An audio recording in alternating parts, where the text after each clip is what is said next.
Bismillah. Assalamualaikum warahmatullahi wabarakatuh. Alhamdulillahirrahmanirrahim. Wassalatu wassalamu ala asyrafil anbiya wal mursalin Sayyidina wa maulana Muhammadin wa ala alihi wa sahbihi ajma'in. Qala Allah ta'ala fil Qur'anil Karim, a'udzu billahi minasyaitonir rajim. Inna a'tainakal kautsar fashalli li rabbika wanhar inna syani'aka huwal abtar. Baik, berkat Allah Subhanahu wa taala, alhamdulillah di hari ini kita semuanya bisa berkumpul kembali di masjid ini dalam keadaan sehat walafiat, dan insyaallah di hari ini kita akan sama-sama mengkaji salah satu surat, dan surat ini surat paling pendek ya. Di dalam Al-Qur'an surat yang paling pendek, jumlahnya cuma 3 ayat, yaitu surat Al-Kautsar. Ya, kalau surat Al-Ikhlas itu ada 4 ayat, walaupun sama-sama satu baris gitu ya. Tapi surat ini adalah surat paling pendek. Nah, berkat Allah Subhanahu wa taala, kalau kita berbicara tentang surat ini gitu ya. Surat Al-Kautsar ini apa sih kaitannya dengan surat sebelumnya yang sempat kita bahas di pertemuan yang lalu di bulan kemarin, surat Al-Kafirun. Nah, kalau kita lihat hubungannya adalah memang ini bertolak belakang antara surat Al-Kafirun dengan surat ini. Di dalam surat Al-Kafirun yang bulan yang lalu kita bahas itu berbicara tentang bagaimana kita supaya terbebas dari syirik ya, terbebas dari kesyirikan sehingga kita bisa beribadah kepada Allah Subhanahu wa taala. Nah, di dalam surat ini Allah Subhanahu wa taala memerintahkan kepada kita supaya kita beribadah itu hanya kepada Allah Subhanahu wa taala. Itu adalah kalau kita mengaitkan surat ini dengan surat Al-Kafirun gitu ya. Tapi kalau kita lihat surat ini, kalau dari atas urutannya, dari surat Al-Baqarah kan sebelum surat ini kan surat Al-Ma'un. Nah, sebenarnya surat ini dengan surat Al-Ma'un ada hubungan yang sangat erat ya. Kalau kita lihat di dalam surat Al-Ma'un bagaimana Allah menceritakan tentang sifat-sifat orang munafik ya, yang digambarkan sifat orang munafik itu adalah pertama al-bukhlu. Pertama mereka bakhil. Ya, dengan ungkapan dalam bakhil tersebut adalah ara'aital ladzi yukadzibu biddin fadzalikal ladzi yad'ul yatim wa la yahuddu 'ala ta'amil miskin. Dia dia pelit. Yang kedua adalah dia selalu meninggalkan salat. Nah, disebutkan dalam ayatnya alladzina hum an salatihim sahud. Kan sahud ini maksudnya adalah lalai, di sini adalah lalai daripada waktunya. Bahkan mungkin mereka tidak menjalankan salat. Yang ketiga adalah ar-riya. Jadi orang yang munafik itu sholat tapi ingin dipuji orang. Yang keempat adalah man'ul khairi waz zakati. Yang keempat adalah sifat orang munafik dalam surat Al-Maun itu adalah dia selalu menolak kebaikan. Membantu orang itu gak mau. Nah, ini adalah sifatnya. Nah, di dalam surat Al-Ikhlas surat Al-Kautsar yang akan kita bahas, justru kebalikan dari keempat sifat itu. Kalau tadi orang munafik disebutkan al-bukhlu, bakhil, maka di dalam surat ini adalah lawan daripada bakhil adalah memberi. Makanya di awal disebutkan inna a'tainakal kautsar. Kemudian yang kedua adalah setelah itu orang-orang munafik tidak sholat, dalam ayat ini fasholli, disuruh untuk sholat. Yang ketiga, kemudian sholat li rabbika, sholat juga harus karena Allah Subhanahu wa ta'ala. Berarti kan di sini diperintahkan untuk ikhlas karena Allah Subhanahu wa ta'ala. Nah, kemudian berikutnya adalah kalau orang-orang munafik itu mereka enggan membantu orang, bahkan sesuatu yang ringan, disebutkan wa yamnaunal ma'un. Al-ma'un itu adalah bantuan yang ringan. Mungkin bantuan ringan itu kalau di dalam tafsir itu karena kalau petani itu mungkin cangkul aja nggak mau minjemin gitu. Jadi saking pelitnya gitu. Padahal kan kalau cangkul dipinjemin kan nggak bakalan hilang. Cuman minjem contohnya untuk apa? Kalau ada aliran air yang mempet gitu ya, cuman untuk membuka aliran itu saja dia nggak mau. Nah, maka dalam ayat ini justru Allah Subhanahu wa taala diperintahkan untuk bersedekah. Salah satu sedekahnya adalah dengan berkurban. Nah, ini adalah hubungan dari surat yang kita bahas. Nah, dari keterangan Allah Subhanahu wa taala, surat Al-Kautsar ini adalah surat terpendek di dalam Al-Qur'an. Maka kemudian kaitan dengan apakah surat ini termasuk Makkiyah atau Madaniyah? Memang para ulama sebagian mengatakan Madaniyah, sebagian mengatakan Makkiyah. Walaupun mayoritas ulama mengatakan surat ini adalah termasuk surat Makkiyah. Walaupun ada perintah sholat di situ dan berkurban, gitu ya. Tapi surat Makkiyah. Kenapa? Karena di sini tentang ayat yang ketiga, inna syani'aka huwal abtar. Ini adalah kaitan dengan yang menunjukkan surat ini Makkiyah atau Madaniyah. Ini adalah karena di ujungnya bahwa sesungguhnya orang yang membencimu itulah dia yang terputus.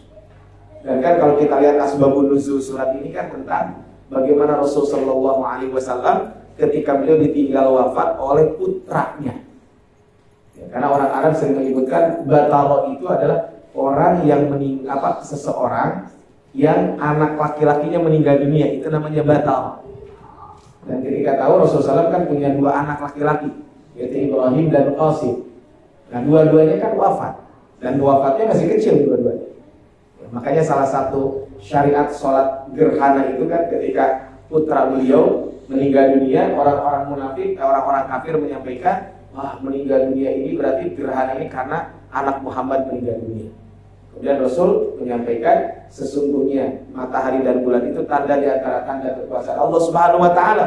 Maka tidak mungkin terjadi gerhana kecuali atas kehendak Allah. Kalau terjadi gerhana maka lakukanlah sholat, berdoa dan sebagainya. Nah, ini adalah kaitan dengan ini. Jadi jumhur ulama mengatakan bahwa ini termasuk surat Makkiyah, walaupun sebagian lagi mengatakan surat Madaniyah karena perintah kaitan dengan sholat dan berkurban. Kemudian ada beberapa riwayat yang dikaitkan dengan surat ini, maksudnya tentang asbabun nuzul surat ini. Di antaranya adalah Muhammad bin Ishaq meriwayatkan dari Yazid bin Raunan, dia berkata Al-As bin Wa'id, ini adalah tokoh Quraisy, ya, orang kafir Quraisy yang sangat benci kepada Rasulullah SAW. Jika disebut perihal Muhammad, dia berkata biarkanlah orang itu, karena dia tidak memiliki penerus, itu keturunan, itu abda. Karena beliau kan tidak punya anak laki-laki yang sampai dewasa. Anaknya adalah perempuan semua. Ada dua anak laki-laki tapi dua-duanya meninggal dunia. Maka disebutkan biarkan aja, dia tidak punya penerus. Jika dia binasa maka terputuslah penyebutannya. Karena kan biasanya kalau keturunan kan menggunakan garis ayah, bin fulan, bin dan seterusnya. Nah, berarti kalau dia udah meninggal udah terputus. Kemudian Allah Subhanahu wa taala menurunkan surat ini, inna syani'aka huwal abtar. Dalam riwayat lain mengatakan bahwa ini Ka'ab bin Ashraf pernah datang ke Mekah. Lalu kaum Quraisy berkata kepadanya, engkau adalah pemuka mereka, yaitu Yahudi. Tidakkah engkau melihat orang lemah yang terpisah dari kaumnya ini? Dia mengaku lebih baik dari kami, sedangkan kami orang ahli dalam berargumentasi, ahli berdebat dan orang yang suka memberi minum. Lalu Ka'ab berkata, kalian lebih baik darinya. Dia Ibnu Abbas berkata, lalu turunlah ayat inna syani'aka huwal abtar. Sesungguhnya orang-orang yang membencimu dialah yang terputus. Sedangkan riwayat Atha menyampaikan ayat ini turun kaitan dengan Abu Lahab. Hal ini terjadi saat putra Nabi SAW wafat. Kemudian Abu Lahab pergi kepada orang-orang musyrik seraya berkata, tadi malam Muhammad telah terputus. Batara Muhammad. Lalu Allah SWT menurunkan inna syani'aka huwal abtar. Ini adalah tentang asbabun nuzul surat ini turun. Sehingga dari sinilah para ulama menyampaikan bahwa surat ini termasuk surat Makkiyah. Karena ini terjadi ketika Rasulullah SAW berada di Mekah. Inilah yang menunjukkan bahwa surat ini termasuk surat Makkiyah. Walaupun sebagian ulama menyampaikan surat ini adalah termasuk surat Madaniyah. Tapi menurut Allah Subhanahu wa taala surat ini, kalau kita berbicara tentang surat ini sebenarnya akan berbicara tentang 3 poin. Yang pertama adalah tentang keagungan Allah Subhanahu wa taala dan karunia Allah Subhanahu wa taala, bahwa Allah akan memberikan kebaikan yang banyak, baik itu di dunia ataupun di akhirat. Itu yang pertama. Jadi Allah itu akan memberikan hal yang terbaik buat kita semua. Yang kedua, Allah Subhanahu wa taala memerintahkan kepada Nabi, ketika Allah Subhanahu wa taala memberikan nikmat kepada kita, apa yang harus kita lakukan? Syukuri nikmat itu dengan 2. Satu, sholat. Kedua, berbagi. Maksudnya di sini ya, yaitu dengan berkurban. Kurban dan sholat ini bagian dari syukur kita kepada Allah Subhanahu wa taala. Kemudian yang ketiga, ini bisyarah, kabar gembira. Kabar gembira buat siapa? Buat Rasul sallallahu alaihi wasallam, bahwa orang-orang yang membenci Rasul sallallahu alaihi wasallam itulah yang akan celaka, yang akan binasa, baik di dunia ataupun di akhirat. Dan kita sudah melihat. Bahkan kata Dr. Saiful Bahri di dalam buku tafsir juz 30-nya, dalam Tadabbur juz 30, beliau menyampaikan bahwa kaitan dengan ini bahwa ini menunjukkan bahwa berlaku bukan hanya untuk di zaman Rasul, termasuk di kemudian hari. Siapapun yang melecehkan ajaran Islam, siapapun yang melecehkan orang-orang yang mengemban ajaran Islam, pasti dia pun akan celaka, akan binasa, seperti yang telah terjadi pada umat-umat, ya, pada orang-orang yang disebutkan di dalam surat ini. Jadi surat ini seolah-olah khusus tadi kepada Ka'ab bin Ashraf ataupun kepada Abu Lahab atau kepada Al-As bin Wa'il tadi disampaikan, tapi ayat ini umum sebenarnya. Inna syari'aka huwal abtar. Tapi sekarang kita bahas satu ayat. Ya, a'udzubillahi minasyaitonir rajim. Bismillahirrahmanirrahim. Inna a'tainakal kautsar. Sungguh kami telah memberikan kepadamu kenikmatan yang banyak. Bapak Ibu Allah Subhanahu wa taala, kalau kita membahas surat ini, ayat ini, memang makna Al-Kautsar ini apa? Nah, kita akan bahas di pagi hari ini tentang makna Al-Kautsar ini apa? Kita akan bahas ini tentang makna Al-Kautsar. Apa yang dimaksud dengan Al-Kautsar ini? Nah, para ulama memang berbeda pendapat tentang makna Al-Kautsar ini. Sesungguhnya kami telah memberikan kepadamu kebaikan yang banyak. Nah, disinilah sering disebutkan Al-Kautsar itu adalah maknanya kebaikan yang banyak. Di antaranya berupa kemenangan dan kejayaan itu di dunia. Sedangkan di akhirat nanti Allah Subhanahu wa taala akan memberikan kepada Rasul Al-Kautsar. Itu telaga. Ya, dalam riwayat mengatakan sungai, ya, yang mana telaga ini sebenarnya sumbernya dari sungai tersebut. Jadi dua-duanya tidak jadi masalah tentang ini. Tentang Al-Kautsar ini mau telaga maupun sungai. Kedua-duanya adalah ini tidak jadi masalah. Kenapa? Karena dua-duanya adalah keistimewaan yang Allah berikan. Yang mana disebutkan sungai yang airnya lebih manis dari madu, lebih putih dari susu, permukaannya terbuat dari permata, dan lumpurnya terbuat dari minyak kasturi, minyak mis. Sungai Al-Kautsar ini adalah khusus kami sediakan untuk memuliakanmu, karena engkau memiliki kedudukan yang khusus di sisi Allah Subhanahu wa taala. Jadi kalau kita memahami Al-Kautsar ini kan pendapat Abdullah bin Abbas menyampaikan Al-Kautsar ini adalah kenikmatan yang banyak. Maka kenikmatan yang banyak ini terus bagaimana hubungannya dengan Al-Kautsar yang disebut dengan telaga? Iya, itu pun kebaikan yang Allah berikan. Makanya kalau kita lihat ini yang disampaikan oleh para ulama, makna Al-Kautsar itu apa? Ini yang pertama adalah makna Al-Kautsar ini adalah kebaikan yang banyak. Diambil dari kata apa? Diambil dari kata kasrah yang berarti banyak. Kemudian dibentuk dengan wazan fau'al. Istilahkan kautsaru. Ya, fau'alun, kemudian kautsaru, yang disebut adalah Allah telah memberikan kepada Muhammad kebaikan yang banyak. Di antaranya adalah Al-Kautsar di surga dan telaga Al-Kautsar di padang mahsyar. Jadi ini semuanya adalah kembali kepada kebaikan yang banyak itu. Di dunia Allah memberikan kemenangan kepada Rasulullah SAW. Sehingga pendapat yang pertama ini bersifat umum. Maka Imam Al-Jauzi menyebutkan ada 6 makna kaitan dengan makna Al-Kautsar. Baik, kita lihat. Pendapat yang kedua, Al-Kautsar ini adalah sungai, yaitu khusus sungai di surga. Sebagaimana dikuatkan oleh banyak hadis yang juga termasuk telaga, gitu. Karena telaga ini sumbernya dari sungai tersebut. Nah, kalau telaga itu nanti di padang mahsyar, kalau sungai itu adalah di surga Allah Subhanahu wa taala. Ini adalah di antara hadis Nabi sallallahu alaihi wasallam yang berbicara bahwa Al-Kautsar itu adalah sungai. Lihat di sini. Dalam sebuah hadis disebutkan bahwa hadisnya sahih. Anas bin Malik pernah menyampaikan bahwa pernah satu hari Rasul tertidur. Tertidurnya itu bukan tertidur yang nyenyak, Pak. Jadi membahasa sama apa? Tidurnya teh berhayal. Jadi bukan apa? Langsung bangun lagi. Kayak tidur ringan, tidak nyenyak. Lantas beliau setelah itu mengangkat kepalanya dan tersenyum. Ya, kemudian ketika itu para sahabat bertanya, ya Rasul, kenapa engkau tersenyum bangun tidur? Kalau ibu-ibu bangun tidur senyum kenapa? Bapak bangun tidur kenapa? Mungkin mimpi gitu ya, mimpi yang baik ya. Nah ini kalau Rasul beda. Ketika tersenyum itu ditanya, ya Rasul kenapa tadi engkau bangun tidur senyum? Kemudian Rasul membaca Bismillahirrahmanirrahim. Baru saja turun kepadaku Bismillahirrahmanirrahim. Inna a'tainakal kautsar fasholli li rabbika wanhar inna syani'aka huwal abtar. Maka sebagian menyampaikan pemisah, bismillah ini pemisah antar surat, tapi sebagian mengatakan di ayat. Karena Rasul ketika itu membaca Bismillahirrahmanirrahim, Inna a'tainakal kautsar fasholli li rabbika wanhar inna syani'aka huwal abtar. Nah, kemudian Rasul bertanya tentang ini al-kautsar. Kalian tahu nggak apa yang dimaksud dengan al-kautsar ini? Ada yang tahu nggak al-kautsar itu apa? Kemudian Rasul ketika itu, ya para sahabat mengatakan, kami tidak tahu ya Rasul. Allah dan yang Rasul yang lebih tahu. Kemudian Rasul menyampaikan di sini tentang sungai ini. Fa innahu nahrun, bahwa sesungguhnya yang namanya Kautsar itu adalah sungai.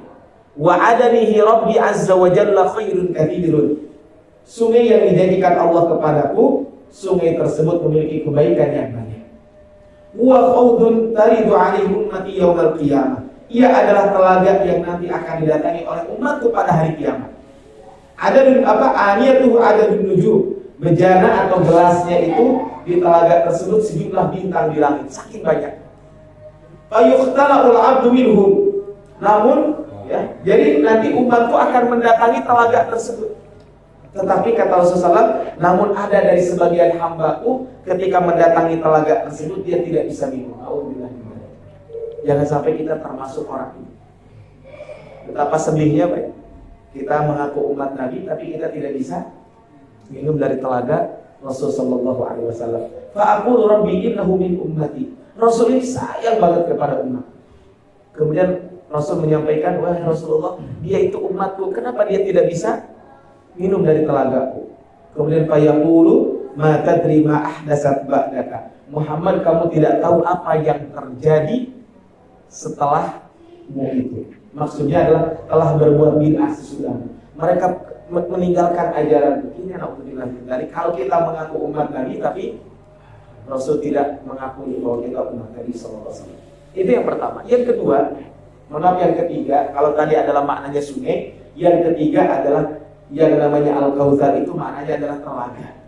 Ya. Dinamakan juga Al-Kautsar karena sumber airnya berasal dari sungai Al-Kautsar yang ada di surga. Kata Imam Ibnu Hajar Al-Asqalani mengatakan, wa yutlaqu 'alal khawdi kautsar li kaunihi yumaddu minhu. Telaga dan telaga Nabi disebut dengan Al-Kautsar karena airnya berasal dari sungai Al-Kautsar tersebut. Jadi maknanya itu. Kemudian ini hadisnya, di antara hadis yang menyebutkan bahwa maknanya ini adalah telaga. Disebutkan bahwa Al-Kautsar juga adalah telaga yang begitu besar di surga. Haud itu tempat berkumpulnya air. Telaga itu ada di padang mahsyar yang akan didatangi oleh umat Muhammad. Telaga ini memiliki air yang datangnya dari sungai Al-Kautsar yang berada di surga. Oleh karena itu telaga tersebut dengan telaga Al-Kautsar. Disebutkan walladzi nafsi Muhammadun biyadi la'aniyatuhu aktsar min adadi nujumis sama. Demi jiwaku yang ada di tangannya, wadah untuk minum yang ada di telaga Kautsar itu banyaknya seperti jumlah bintang. Wa kawakibah ala fi lailatin mudlimah. Jadi jumlahnya itu adalah seperti jumlah bintang ya, yang ada di malam hari dan benda yang ada di langit pada malam yang gelap gulita. Ya. Kemudian apa disebutkan? Aniyatul jannati min syarab man syariba minha lam yadma lam yadma. Siapa yang pernah minum dari telaga itu tidak akan pernah haus selama-lamanya. Di telaga tersebut ada dua saluran air yang bersambung ke surga. Barang siapa yang minum airnya maka ia tidak akan pernah haus. Lebarnya sama dengan panjangnya, yaitu seukuran antara aman dan ailah. Airnya lebih putih daripada susu dan rasanya lebih manis daripada madu. Rawahu Muslim, hadis riwayat Imam Muslim. Ini menunjukkan bahwa Al-Kautsar itu artinya adalah telaga. Tapi firman Allah Subhanahu wa taala ini yang tadi saya sampaikan. Naudzubillah min dzalik, kalau kita termasuk yang tidak bisa meminum dari telaga Al-Kautsar tersebut. Ya, naudzubillah min dzalik, kalau kita termasuk ini. Dalam sebuah hadis Rasul menyampaikan, ana faratukum 'alal khawd. Aku akan mendahului kalian di al-khawd telaga tersebut. Jadi Rasul orang yang pertama datang di sini.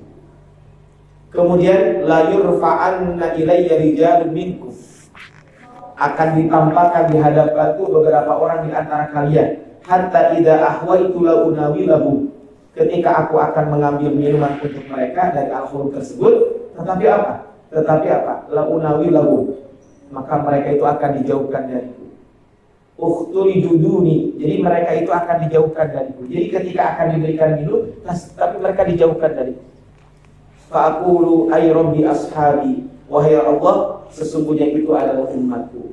Yaqul la tadri ma ahdatsu ba'daka. Engkau sebenarnya tidak mengetahui bid'ah yang mereka lakukan sesudah kamu tidak ada. Atau dalam bahasa lain, mereka itu telah melakukan keburukan setelah kamu tidak ada. Bahkan dalam riwayat suhqan liman baddala ba'di. Celaka bagi orang yang telah mengganti ajaranku sesudahku. Nah, inilah dia mengaku umat Nabi, tapi dia sendiri tidak diakui oleh Nabi Sallallahu Alaihi Wasallam. Nah, berfirman Allah Subhanahu Wa Taala, siapakah orang-orang ini? Maka disebutkan dalam siapakah orang-orang ini? Memang para ulama berbeda pendapat. Kata Imam Nawawi, ya, yang tidak akan mendapatkan telaga Nabi SAW itu adalah pertama adalah orang-orang munafik dan orang-orang murtad. Yang pertama adalah orang munafik dan orang murtad. Boleh jadi dia dikumpulkan dalam keadaan nampak cahaya bekas wudhu pada muka mereka, kaki mereka, dan tangan mereka. Tetapi Nabi SAW memanggil mereka dengan bekas yang mereka miliki. Lantas dibantah mereka itu sebenarnya telah mengganti agama sesudah. Artinya mereka tidak mati dalam keadaan Islam yang mereka tampakkan. Naudzubillah min dzalik. Ini adalah orang-orang yang munafik. Salah satu indikatornya adalah apa? Mereka dalam beribadah selalu ria. Yang kedua adalah orang yang masuk Islam di zaman Nabi lantas murtad setelah Nabi Sallallahu Alaihi Wasallam. Kita tahu setelah Rasul meninggal kan ada gerakan menolak bayar zakat. Ada gerakan orang yang murtad. Nah, orang-orang seperti inilah yang tidak akan mendapatkan khaut Rasul Sallallahu Alaihi Wasallam. Nah, pendapat yang ketiga, Bapak Allah Subhanahu Wa Taala sebagian itu menyebutkan bahwa ahli maksiat dan pelaku dosa besar yang mati masih dalam keadaan bertauhid. Jadi dia seorang beriman, tetapi mati dalam keadaan dosa besar. Makanya di antara dosa besar itu apa? Memang kata di dalam bukunya Al-Imam Ad-Dhahabi, ya, sebab beliau mengutip bahwa sesungguhnya yang namanya dosa tidak ada istilah kecil besar. Dosa itu semuanya adalah dosa besar karena kita bermaksiat kepada Allah. Walaupun kan para ulama menyampaikan dosa besar itu apa? Dosa yang diancam dengan neraka dan diancam dengan laknat. Kemudian juga berikutnya adalah ada ancaman di dunia dengan balasan dengan ancaman di dunia dengan hukuman tertentu. Nah, makanya sangat bagus Bapak Ibu baca buku namanya Al-Kabair. Al-Kabair yang ditulis oleh Imam Ad-Dhahabi. Ya, ada PDF-nya juga ada, Pak, sekitar 350-an halaman lah bukunya. Ya, ini adalah tentang dosa-dosa besar. Apa dosa besar itu? Menyekutukan Allah. Kemudian durhaka kepada orang tua, memakan riba. Ini di antara dosa besar itu adalah memakan riba. Syirik. Ya, kalau syirik zaman dulu mungkin datang kepada dukun dan sebagainya. Bahkan sekarang dukun itu kan dilegalkan, Pak. Di dalam momen-momen acara-acara besar kan gitu ya. Menolak hujan gitu ya. Nah, itu kan ya apa bedanya gitu. Itu kan dukun sebenarnya. Ya, walaupun akhirnya dukun juga yang ini membuktikan bahwa dukun itu hanya kira-kira saja. Karena dia sendiri juga tidak tahu apa yang akan terjadi. Wah, saya bisa menangkal hujan, ada hujan lagi deh. Tapi ada dasar dukun, kalau bawa alasan menangkal. Itu cina hujan nanti tadi kudu luwih gede tibatan ieu. Nah, ini dibilang ke sawarnya. Ya, masalah hujan kan itu urusan Allah Subhanahu wa Ta'ala. Nah, ini adalah di antaranya, Pak. Dan masih banyak dosa-dosa lain. Nah, salah satunya punten buat bapak-bapak. Salah satu dosa besar itu disebut dengan dayuth. Dayuth itu tidak merasa cemburu kepada istri. Tapi juga jangan super protektif juga, ya. Jadi tidak cemburu sama sekali. Istrinya kadang pergi dengan temannya dan sebagainya, gitu, biasa aja. Ini kan disebut dengan dayuth. Nah, jadi di sini adalah arah ahli maksiat dan pelaku dosa besar yang dia meninggalnya masih dalam keadaan bertauhid. Tapi dosa besar. Nah, inilah yang disebutkan oleh para ulama. Sehingga kalau kita lihat di sini, yang bisa minum dari telaga Nabi itu siapa? Satu, syaratnya harus beriman dengan keimanan yang benar. Jadi kalau kita supaya bisa meminum telaga Rasulullah SAW adalah kita harus beriman dengan keimanan yang benar. Yang kedua, mengikuti tuntunan Nabi SAW dalam segala hal. Kemudian menjalankan Islam secara lahir dan batin dan menjauhi maksiat dan dosa besar. Ini adalah syarat yang bisa dilakukan, yang harus terpenuhi supaya kita bisa minum telaga Nabi Sallallahu Alaihi Wasallam. Nah, tapi kita lanjutkan berkat Allah Subhanahu Wa Taala. Ini ayat pertama. Ayat yang kedua. Ayat yang kedua disebutkan fasolli. Sebelum ayat kedua, Kemudian tadi kan makna Al-Kautsar itu adalah Al-Kautsar juga maknanya sebagian ulama menyampaikan yaitu adalah ilmu dan Al-Qur'an. Kemudian juga Al-Kautsar itu adalah kenabian.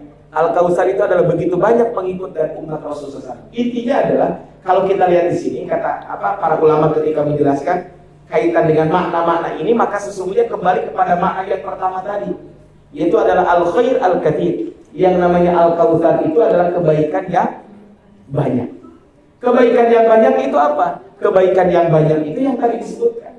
Itu adalah al-khair al-katsir. Itu kebaikan yang sangat banyak. Baik itu kebaikan yang sangat banyak itu kenabian, itu kan juga kebaikan. Ilmu Al-Qur'an dan lain sebagainya. Termasuk juga adalah nanti kita akan masuk ke dalam akan disebut dengan telaga dan sungai juga, itu adalah kebaikan yang banyak. Itu adalah yang disebut dengan Al-Kautsar. Jadi tidak salah kalau ada menerjemahkan sesungguhnya kami telah memberikan kepadamu nikmat yang banyak, atau sesungguhnya kami telah memberikan kepadamu telaga Kautsar. Itu maknanya adalah tidak bertentangan. Kenapa? Karena telaga Al-Kautsar bagian dari kebaikan yang Allah berikan. Makanya berikutnya Bapak Ibu Allah Subhanahu wa taala, setelah itu kemudian disebutkan ya, fasholli li rabbika wanhar. Maka dirikanlah salat karena Rabbmu dan berkurbanlah. Yang dimaksud maka dirikanlah salat karena Rabbmu dan berkurbanlah adalah jadikanlah salatmu hanya kepada Allah dan jangan ada niatan untuk selain Allah. Begitu pula jadikanlah hasil sembelihan unta ikhlas karena Allah, jangan seperti yang dilakukan oleh orang-orang musyrik di mana mereka melakukan sujud kepada selain Allah dan melakukan penyembelihan atas nama selain Allah. Bahkan seharusnya kan sholat karena Allah, lakukan sembelihan pun atas nama Allah. Maka di sini disebutkan inna sholati wa nusuki. Nusuki di sini adalah yang diperintahkan adalah dan ibadahku, maksudnya adalah sembelihanku. Jadi ibarat Allah Subhanahu wa taala ini adalah kalau kita berbicara tentang apa inna sholati wa nusuki. Menariknya Bapak Ibu, saya kemarin saya sampaikan kemarin di khutbah Jumat kaitan dengan kurban, bahwa di antaranya adalah kalau kita berbicara tentang kurban, memang betul sholat itu harus karena Allah, termasuk berkurban. Bahkan berkurban ini kalau bukan karena Allah bisa masuk neraka. Walaupun berkurbannya mungkin bukan berkurban dengan sapi, unta dan lain sebagainya. Ada kisah dalam sebuah hadis dan hadis ini sahih, bahwa ada di satu perkampungan. Di satu perkampungan tersebut setiap orang lewat itu ada patung di situ. Dia harus mengorbankan sesuatu. Kemudian ada dua orang lewat. Ketika dua orang itu lewat, yang pertama dicegah, kamu tidak boleh lewat kecuali kamu mengorbankan sesuatu untuk patung ini. Akhirnya apa? Akhirnya orang tersebut mengatakan, saya tidak punya apa-apa, walaupun dengan seekor lalat. Akhirnya dia nangkep lalat dan dipersembahkan untuk patung tersebut. Meninggal dunia, masuk neraka. Yang satu lagi berkurban, ya. Yang satu lagi berkurban, yang satu lagi lewat kemudian disuruh berkurban, gak mau. Walaupun dengan seekor lalat, karena dia tahu bahwa berkurban itu hanya untuk Allah Subhanahu wa taala. Akhirnya orang tersebut dibunuh dan akhirnya masuk surga. Dan inilah saya memahami dulu ketika pernah saya bahas tentang sihir ya. Itu kan sihir itu pasti melakukan satu di antara tiga hal. Satu, menghinakan Quran. Yang kedua, kufur kepada Allah. Yang ketiga adalah syirik kepada Allah Subhanahu wa taala. Makanya disinilah disebutkan fasholli li rabbika wanhar. Bapak Allah Subhanahu wa taala, Imam Qatadah menyampaikan yang dimaksud sholat di sini adalah sholat Idul Adha. Sedangkan nahar adalah penyembelihan hari raya Idul Adha. Dan ini adalah pendapat sahabat Abdullah bin Abbas. Syekh Al-Marawi mengatakan ayat ini adalah perintah Allah kepada Rasul agar beliau bersyukur atas berita gembira yang disampaikan kepadanya. Inna a'tainakal kautsar. Kalau kata Imam As-Sa'di menyampaikan, kenapa kok disebutkan sholat dan berkurban? Karena keduanya merupakan ibadah yang paling utama dan bentuk taqarrub kepada Allah yang paling agung. Karena sholat mencakup ketundukan hati dan anggota badan kepada Allah dan direalisasikan dalam bentuk peribadatan. Sedangkan penyembelihan hewan kurban merupakan salah satu bentuk pendekatan diri kepada Allah dengan sesuatu yang paling utama yang dimiliki seorang hamba dalam bentuk pengorbanan. Jadi kita mendekatkan diri kepada Allah dengan menundukkan diri kepada Allah dengan ibadah dan kita berkurban. Dengan berkurban berarti ia telah mengeluarkan harta yang paling dicintai oleh jiwa yang biasanya ia pikir untuk mengeluarkannya. Ini adalah ayat yang berbicara tentang kurban. Nah, makanya disebutkan di sini kata Syekh Mustafa Al-Adawi, orang yang masih berada dalam fitrah yang selamat tentu ketika diberi nikmat akan dibalas dengan syukur. Maka kebaikan yang banyak yang telah Allah berikan maka dibalas dengan fasholli li rabbika wanhar. Maka nikmat itu harus dibalas dengan syukur dan akan bertambah.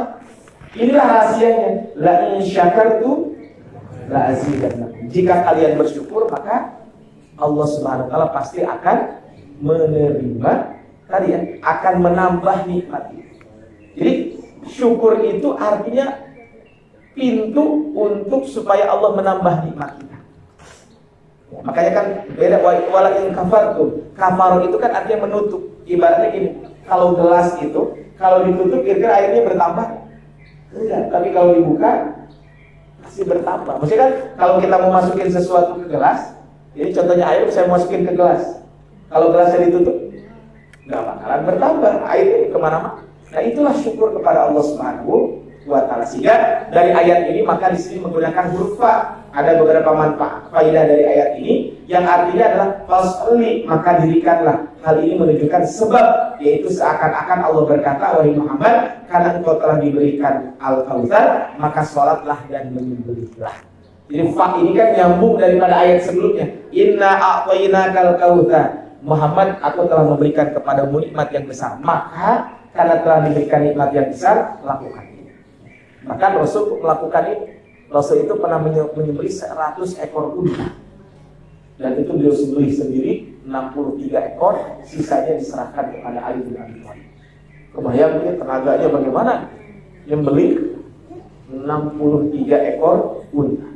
Yang kedua, Allah memerintahkan untuk menggabungkan kedua ibadah ini karena keduanya menunjukkan akan tawadhu, merasa butuh kepada Allah, kuatnya keyakinan dan prasangka baik kepada Allah bahwa Allah akan memberi ganti yang lebih baik. Bayangkan Bapak Ibu, kita berkurban.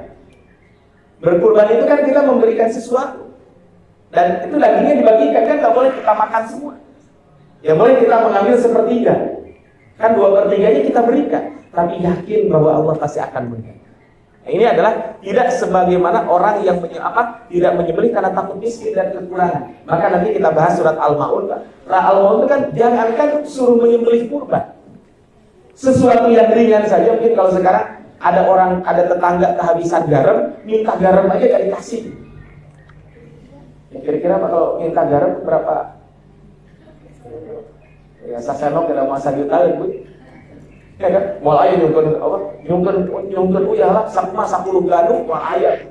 Namanya minta garam paling ke 10. Nah, ini bedanya di sini. Nah, yang ketiga, Allah menjanjikan dengan sungai Al-Kautsar seakan-akan Allah mengatakan, wahai Muhammad, jangan kau bersedih karena terluputnya sesuatu pun dari perkara dunia, karena perkara dunia itu tidak ada apa-apanya dengan ganjaran akhirat. Kan inna syani'aka huwal, tidak usah khawatir, nikmat akhirat itu lebih banyak, lebih besar.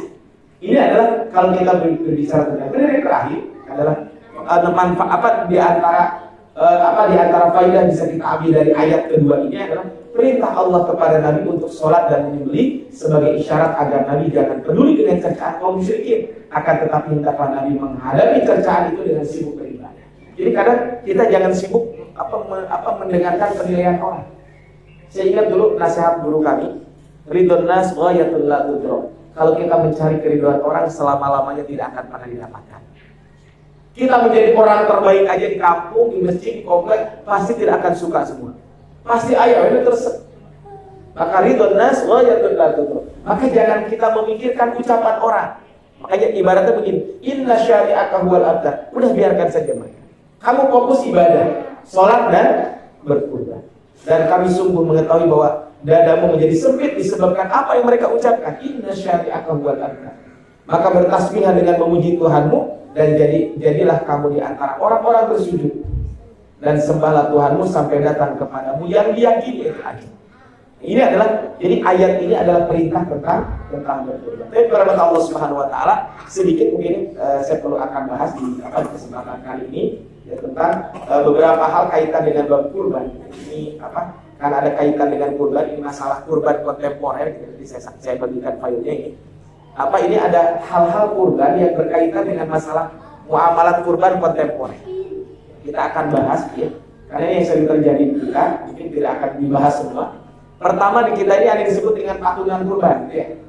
Boleh nggak patungan kurban? Kan sekarang sudah banyak di beberapa tempat patungan kurban, anak-anak sekolah biasanya. Ini adalah patungan kurban itu boleh, asal sesuai dengan ketentuannya. Jadi patungan ini boleh, asal ketentuannya sesuai.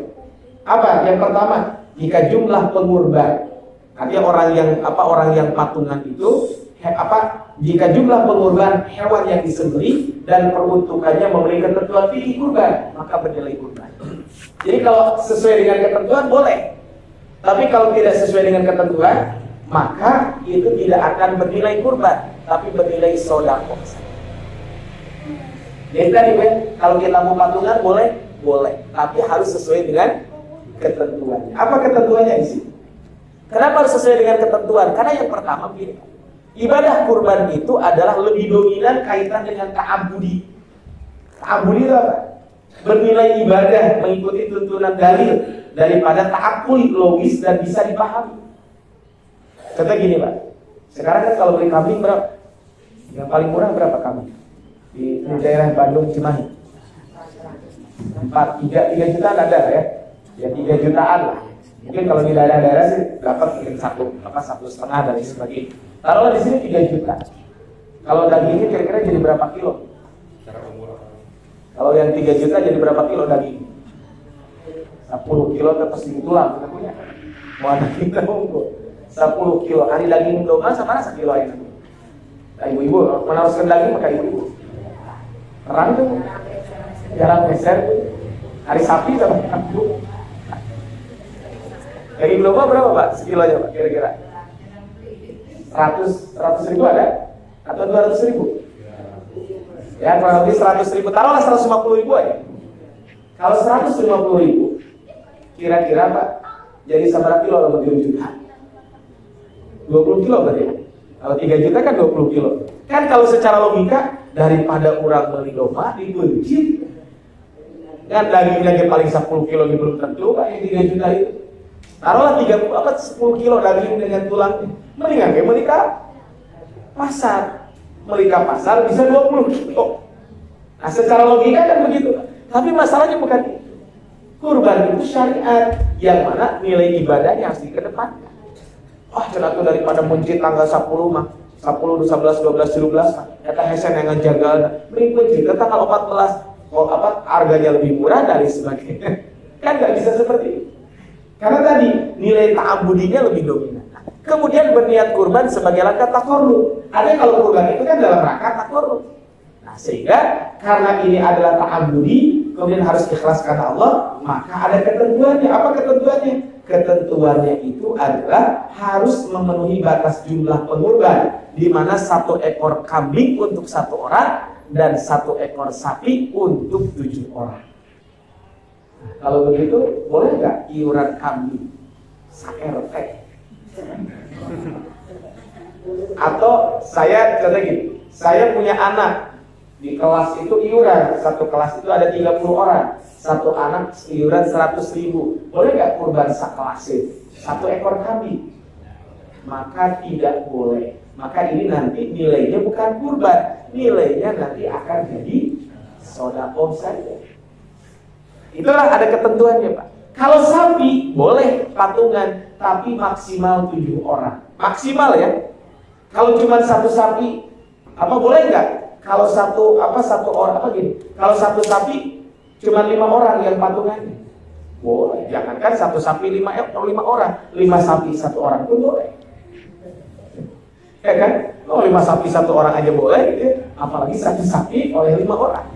Jadi tadi ya, jadi kalau kita lihat di sini patungan, terus gimana Ustaz? Kan kadang suka ada tuh patungan seperti itu supaya bernilai kurban, patungan tersebut gimana caranya? Caranya adalah di atas namakan 1 orang, yang lainnya bersedekah. Saya pernah dengan teman-teman pengajian karena dulu saya ingat tahun 2017 atau 18 Kita ini dapat target bahwa satu grup pengajian itu waktu itu cuma 7 atau 8 orang satu grup. Target itu adalah harusnya 1 ekor sapi. Yang qadarullah dikumpul-kumpul jadilah 1 ekor kambing. Jadi jauh banyak tidak sapi jadi kambing. Ya karena waktu itu mendadak. Ya akhirnya waktu itu kita kumpulkan uang, jadilah terkumpul buat 1 ekor kambing. Karena 1 ekor kambing akhirnya tidak cukup untuk 1 ekor sapi, 1 ekor kambingnya banyak patungan akhirnya gitu. Maka waktu itu ditanya siapa di antara yang ngaji di sini yang kebetulan tahun ini tidak berkurban.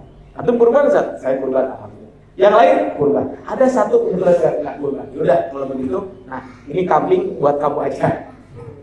Jadi saya dan teman-teman bersedekah kepada orang tersebut. Tapi yang modus, ulah modus gitu ya. Saya jadi jadi pimpinan di salah satu tempat. Sok, patungan kabeh. Terus gitu tanya atas nama Bapak aja. Itu modus ya. Mulai tahun kurban. Nah, enggak boleh. Jadi kurban itu ada ketentuan. Setiap ada tuh hadis Nabi. Allahumma taqabbal min Muhammadin wa min ali Muhammad. Ya Allah terimalah kurban Muhammad dan keluarga Muhammad. Kan Rasul itu wa min ummati Muhammad dan umatnya Muhammad. Kan ada tuh dalilnya gitu ya. Dan itu kan Rasul kurban 1 ekor kambing, 2 ekor kambing, 1 buat Muhammad dan keluarganya. Iya, boleh untuk meniatkan pahalanya buat keluarga. Tapi kan itu duitnya bukan patungan. Kan begitu. Jadi boleh Pak kalau saya kurban atas nama saya tetap, tapi saya niatkan pahalanya untuk siapa? Untuk anak dan istri saya dan keluarga saya, termasuk ayah saya, ibu saya, masuk.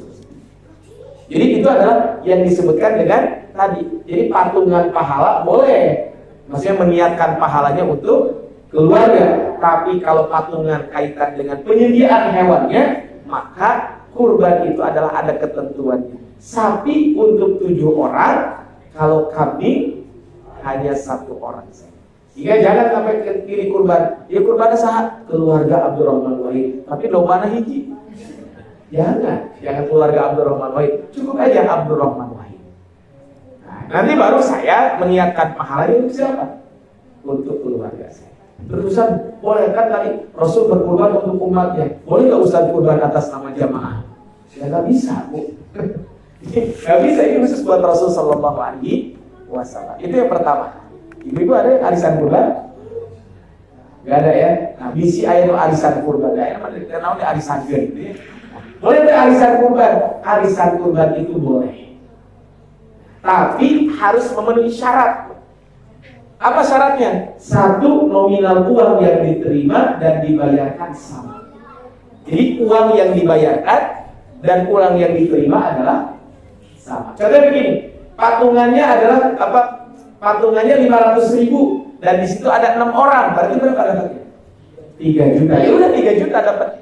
Karena kalau saya nanti bayar 6 kali kan berarti sama dengan 3 juta. Saya dapat 3 juta, bayar juga 3 juta. Nggak boleh.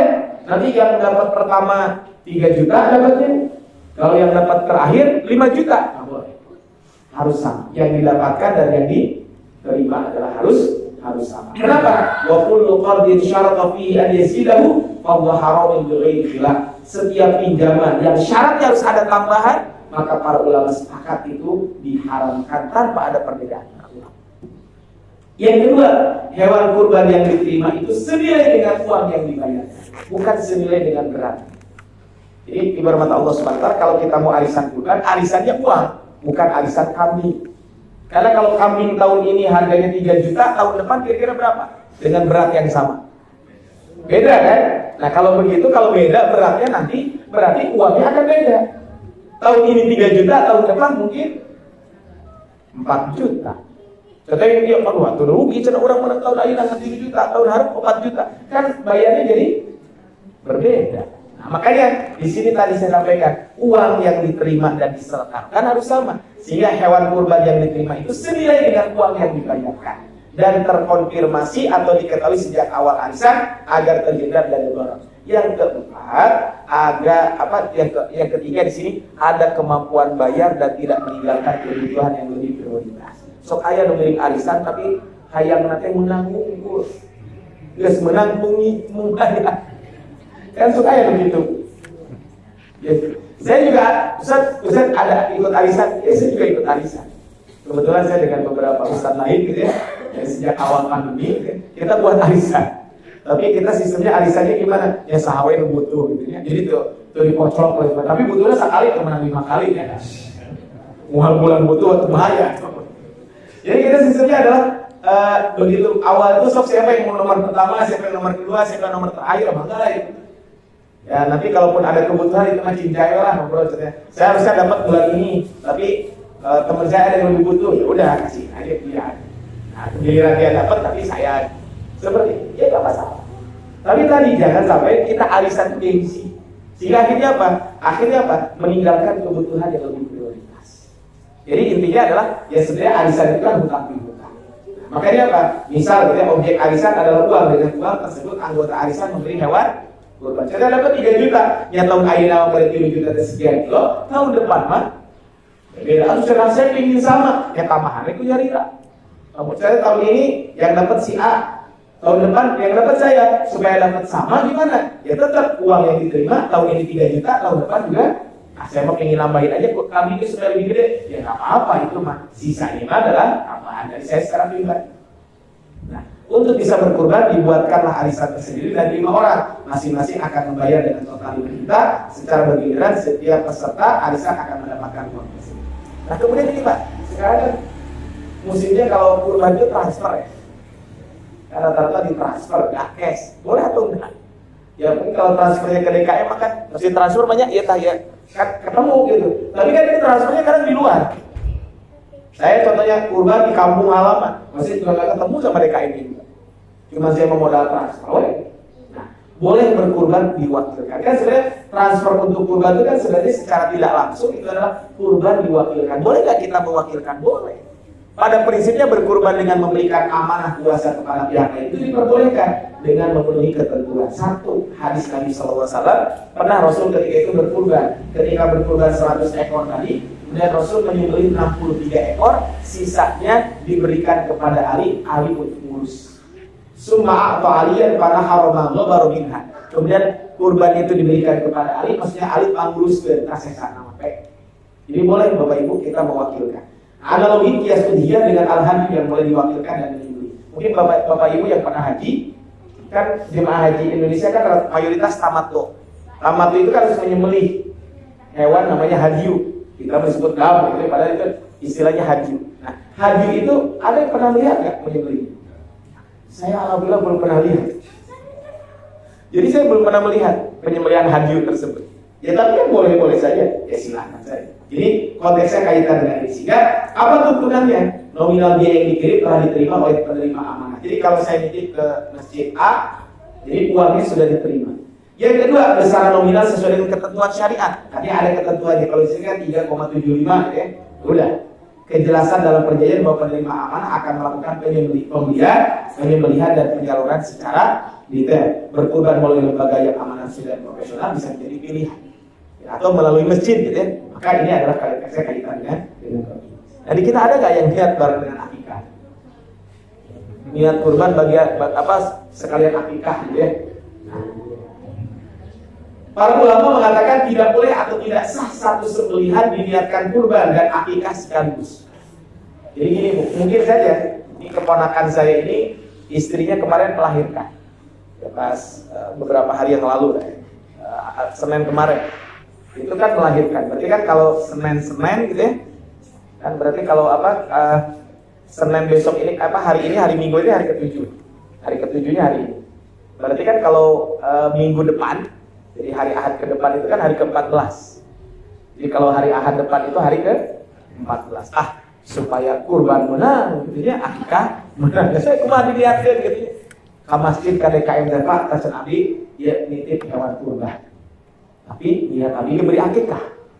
Para ulama mengatakan itu tidak boleh dan tidak sah. Karena walaupun sama-sama penyembelihan, tapi kan dua ibadah yang berbeda. Makanya kan apa bedanya akikah dengan kurban? Akikah dengan kurban itu sama menyembelih hewan, yang kedua sama-sama takarrub kepada Allah.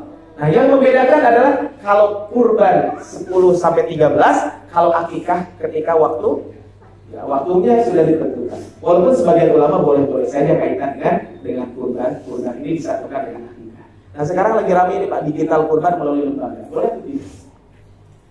Ini kan sebenarnya digital kurban melalui lembaga itu kan kita kurban tapi dititipkan kepada lembaga. Maka dibolehkan jika memenuhi seluruh rukun dan ketentuan kurban.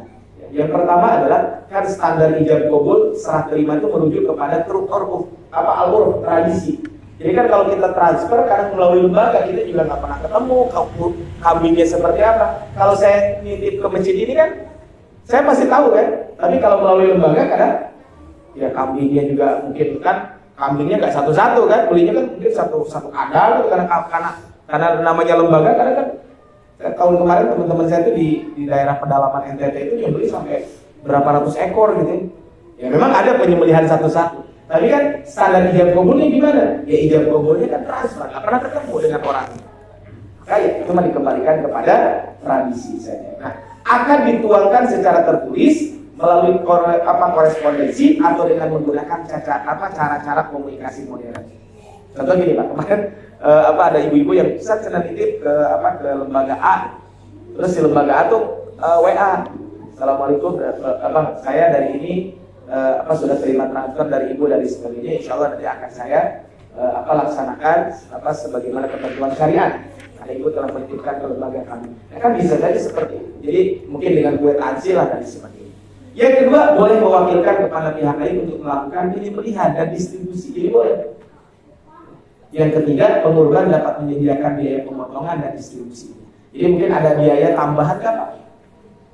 Dan lebih efektif dan lebih tepat sasaran tentu dengan program ini. Nah, kemudian ini ada kurban atau bayar hutang dulu. Kira-kira ibu, bapak bayar hutang dulu atau kurban dulu? Ya dilihatlah hutangnya. Kalau hutang yang jatuh tempo maka harus dibayar segera. Jadi kalau hutang yang jatuh tempo, contohnya saya punya cicilan. Ya udah cicilan itu harus saya bayar dulu. Tapi kalau cicilannya nanti tahun hayut gitu, sudah nggak bisa cepat dibayar hutang lah. Hutang itu dibayar kurban itu. Kan itu mah beda. Jadi hutang yang halal dan sudah jatuh tempo makanya didahulukan. Mungkin kalau sekarang diantaranya biaya sekolah. Karena kebetulan kurban tahun ini berbarengan dengan sekolah. Mana yang didahulukan, sekolah atau kurban? Ya kalau bisa dua-duanya sih dinegosiasi dua-duanya. Itu kan kadang ada biaya sekolah berapa juta gitu. Maka ya kalau bisa contohnya ada bisa dicicil gitu ya dicicil aja nggak apa-apa. Sehingga kita tetap biaya sekolah terpenuhi, kurban juga terpenuhi. Nah, kalaupun hutang yang belum jatuh tempo, maka berkurban itu menjadi tuntunan. Hal ini karena berkurban tidak melalaikan kewajiban. Kenapa harus hutang dulu yang dibayar? Karena hutang itu adalah kewajiban, tidak boleh kita melalaikan hutang. Maka bayar hutang dulu daripada berkurban itu lebih tidak boleh menjadi alasan untuk berhenti berdonasi. Seperti contohnya, saya tidak bisa berkurban, tapi bisa aja kan kita berdonasi. Contohnya apa? Kadang kurban butuh biaya operasional. Ya udah kita nyumbang biaya operasional. Memang tidak senilai kurban pahala. Makanya tadi, seperti wajib dulu baru yang sunnah itu positif. Saat hanya ada pilihan wajib atau sunnah dalam satu waktu. Saat bisa dilakukan keduanya dengan melipat gandakan kemampuan, maka itu menjadi tuntunan. Jadi kena wajib ulah ada nama usum sekolah aja. Kalau mampu kenapa enggak? Dua-duanya bayar sekolah tetap, kemudian kurban juga dilakukan. Nah, kemudian boleh Pak jadi broker kurban? Ya nggak apa-apa, boleh-boleh aja itu mah urusannya jual beli. Tapi punten kalau kita jadi panitia harus jelas kita sebagai panitia atau sebagai broker. Jadi kalau kita jadi panitia, kita sebagai panitia atau broker. Nah itu aja yang harus diperhatikan. Kalau kita sebagai panitia itu amanah. Maka kalau ada cashback nanti dari pedagangnya harus dikembalikan kepada pekurban. Kecuali kalau kata pekurban, mangawe rumah panitia. Contohnya gini Pak, di sini sudah ngumpulin uang nih. Satu orang contohnya 3 juta. Kan terkumpul 21 juta. Kemudian ternyata pas beli saksi harganya dapat 20 juta. Berarti kan lebih berapa? 1 juta. Nah, 1 juta itu gimana hukumnya? 1 juta ini bukan pemiliknya panitia. Tapi 1 juta ini pemiliknya adalah orang yang titip. Maka sampaikan, Bapak Ibu, ini ada lebihnya. Saya yakin juga gak bakal diambil. Tapi kan harus jadi kalau jadi broker kurban boleh-boleh aja, namanya juga broker. Asal tadi ketentuan brokernya terpenuhi. Menjadi broker atas transaksi yang dilakukan para pihak yang memiliki kriteria halal dan legal. informasi yang disampaikan broker itu benar sesuai dengan realita, bukan fiktif. Hak atau pendapatan broker dapat disepakati sebelum mencari hewan kurban atau menjual, atau disepakati disetujui penerima jasa setelah mencari, dan seterusnya. Ini adalah kaitan dengan, jadi harus jelas Pak ya, kalau jadi broker ya broker. Kemudian, nah ini yang banyak itu sekarang begini Pak, beli kurban sekarang serah terima nanti, banyak gitu ya. Kalau masjid ini udah beli hewannya, saya udah beli Pak, di masjid saya itu udah beli sebulan yang lalu, sebulan yang lalu. Pertengahan Juni lah, saya udah beli hewan kurban. Tapi kan sampai sekarang belum diambil. Ratusan ngaritnya Pak Eta besar. Gak ada yang siap ini kan urusnya. Maka simpan bisa, ya nggak masalah. Nah ini adalah dalam di antara skema membeli hewan kurban baik tunai maupun tidak tunai dan diserah terimakan kemudian yang sesuai dengan fikih adalah pesan hewan kurban kepada penjual untuk diserah terimakan kemudian. Itu namanya akad salam. Jadi dia belum punya tapi kita memesan. Yang kedua adalah beli hewan kurban secara tunai atau tidak tunai dan membayar jasa penjual untuk memelihara hewan kurban. Ini juga seperti itu. Atau memang kadang pemilik ternaknya ya besok aja bayar sekarang lah, nggak apa-apa. Pokoknya selama sebulan pengurusan gratis, nggak apa-apa seperti itu. Jadi bisa kita pesan dulu, jadi kita bayar dulu, tapi hewan kurbannya bisa jadi belum ada, tapi nanti carikan yang spesifiknya seperti ini, maka itu dibolehkan. Kemudian membooking hewan kurban dengan fee boleh juga, booking dulu lah, nah, sehingga pada saat idul kurban kita. Kemudian ini hati-hati Pak, kalau ada iklan begini, kuota kurban terbatas, boleh atau enggak? Boleh, tapi harus jujur, benar-benar terbatas. Jangan sampai api-api gitu supaya peminatnya banyak di sekolah terbatas hanya 2 ekor. Padahal ada 7 ekor. Gitu. Nah, itu kan berarti di situ ada kebohongan. Nah, kemudian berikutnya ini flash sale kurban. Ada tahu Pak flash sale kurban? Ini ibu-ibu yang suka belanja tahu ya flash sale. Di sekarang harganya 10 juta. Di minggu depan ya boleh-boleh aja, nggak masalah Pak. Karena ini jual beli ya, namanya hukum jual beli ya boleh-boleh saja kaitan dengan ini. Biasanya di lembaga-lembaga sosial sekarang sistemnya begitu Pak. Jadi kalau beli lebih awal itu lebih murah biasanya dibanding nanti mendekati hari raya. Maka hukumnya intinya adalah dibolehkan. Karena itu kaitan dengan jual beli. Kembali pada hukum jual beli. Nah ini Pak mungkin yang perlu diperhatikan buat panitia, kaitan ini sudah ada fatwa MUI ya, tentang ini hukuman kurban terkena penyakit mulut dan kuku. Ini sudah ada fatwa MUI nomor 32 tahun 2022. Intinya begini Pak, dari fatwa ini ada 2. Satu, kalau hewan itu sakit dan gejala klinisnya adalah ringan, maka boleh, itu sah. Tapi kalau gejalanya adalah gejala kategori berat, maka itu tidak dibolehkan. Apalagi sampai pincang, sampai tidak bisa berjalan, kurus dan sebagainya. Karena harus diperhatikan, kurban itu ada standar minimal usia. Kalau kambing 1 tahun, kalau sapi 2 tahun minimal. Itu minimal usia. Yang kedua ada standar kesehatan. Kan tidak boleh yang pincang, tidak boleh yang buta sebelah, tidak boleh yang kurus banget gitu. Tidak boleh yang sakit. Nah, tapi apa? Nah, makanya ini adalah standarnya di sini. Nah, kalau tadi gejala klinisnya kategori berat, maka hukumnya tidak sah dijadikan hewan kurban. Ini kan terus Ustaz kumaha akhirnya terus pesan tapi ternyata posisi pemilik tadi obatan. Sehat gitu ya, jadi sehat walafiat gitu. Nah kalau sehat lagi dilihat kapan sehatnya. Kalau sehatnya antara tanggal 10 sampai 13 disembelih jadi hewan kurban sah. Karena kan sudah sehat.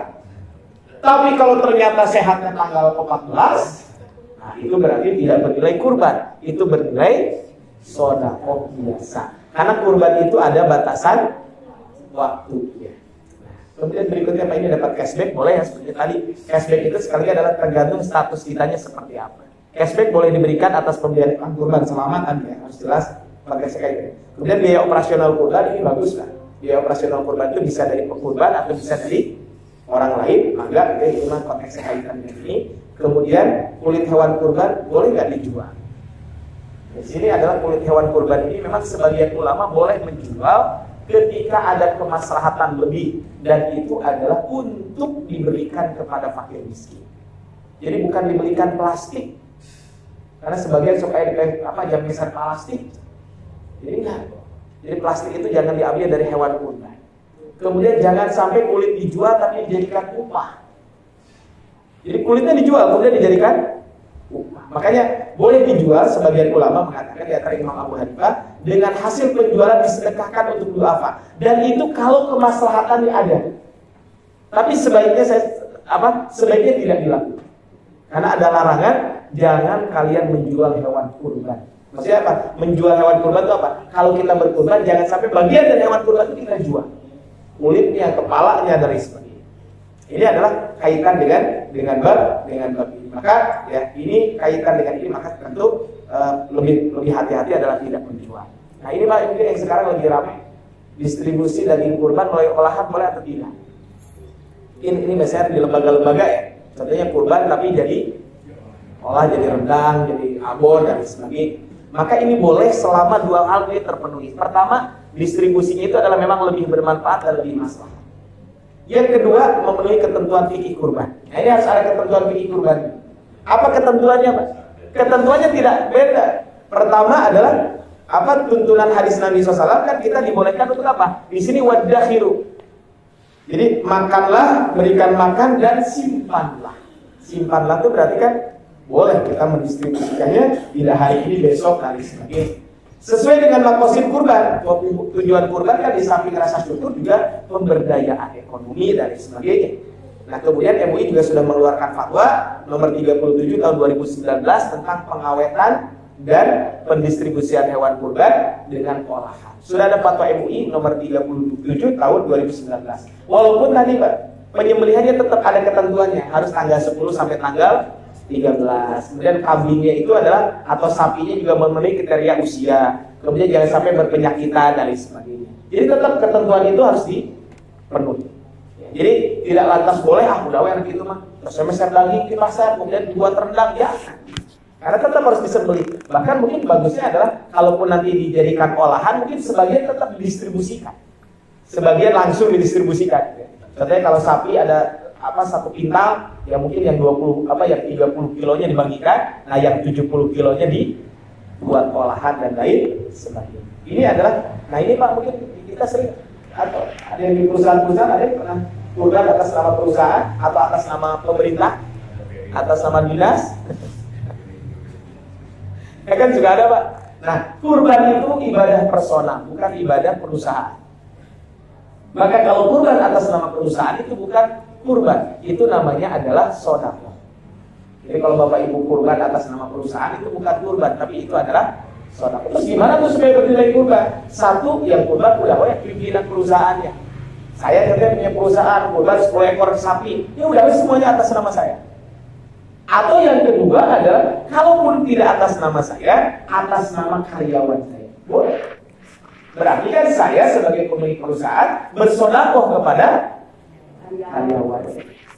Nah yang ketiga adalah kalau kekeh yang atas nama perusahaan, itu namanya bukan kurban, tapi itu namanya adalah sedekah biasa. Kenapa? Karena kurban itu ada ketentuan-ketentuan yang harus diperhatikan, konteksnya kaitan dengan bab ini. Tapi beberapa Allah SWT kembali kepada ayat terakhir disebutkan di sini, inna syani'atal abtar, sesungguhnya orang-orang yang membenci kamu dialah yang terputus. Jadi ayat ini sekali adalah bisyarah, kabar gembira buat Rasul bahwa orang-orang yang membenci Rasul SAW, maka dialah sesungguhnya yang akan yang terputus dari rahmat Allah Subhanahu wa Ta'ala. Dan memang sejarah membuktikan ya, kaitan dengan ini bagaimana orang-orang yang membenci Rasul dialah yang terputus dari rahmat Allah Subhanahu wa Ta'ala. Jadi sebagai penutup, surat ini kata Syekh Utsaimin berisi penjelasan mengenai nikmat yang diberikan Allah kepada Rasulullah SAW, yaitu berupa dikaruniakan kebaikan yang banyak, al-khair al-kathir. Kemudian di dalamnya berisi perintah untuk mengerjakan sholat dan berkurban juga ibadah lainnya atas dasar ikhlas karena Allah.